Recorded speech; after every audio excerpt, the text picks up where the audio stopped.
मुफ्त तिब्बी कैंप का इनकाद अमल में आया। इस कैंप में तमाम अमराज की मुफ्त में तिब्बी जांच की गई और मरीजों को मुफ्त में दवाइयाँ तकसीम की गई।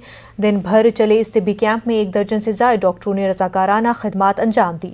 कैंप में म्युनिसिपल कॉरपोरेशन के तिब्बी अमले ने हिस्सा लिया।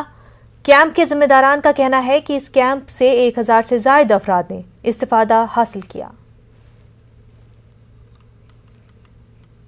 बागबान हॉल के अंदर एक फ्री मेडिकल कैंप रखा गया था, जिसके अंदर एजुमेट फाउंडेशन की तरफ से जो है तो फ्री में पूरा मेडिकल चेकअप कैंप, जिसके अंदर paediatrician, medicine, gynaecologist, chest physician, dentist, dermatologist और स्किन स्पेशलिस्ट प्लस जो है तो उसके अंदर जो है तो फ्री मेडिसिन जो है तो फराहम की गई है। इसके अंदर टोटल ब्लड इन्वेस्टिगेशन भी किए गए, ECG भी की गई और इसके अंदर जो है तो पल्मोनरी फंक्शन टेस्ट भी किया गया है।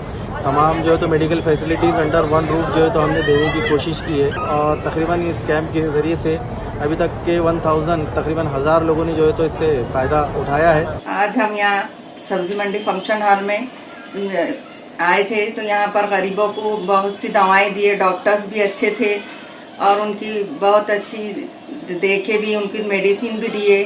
दवाखाने में गए तो पैसे ज़्यादा देना पड़ता, दवा लेने के लिए गरीबों के पास पैसे नहीं रह रहे थे, मगर यहाँ पर दवाई और देखने में मुफ्त में इलाज में उनकी मदद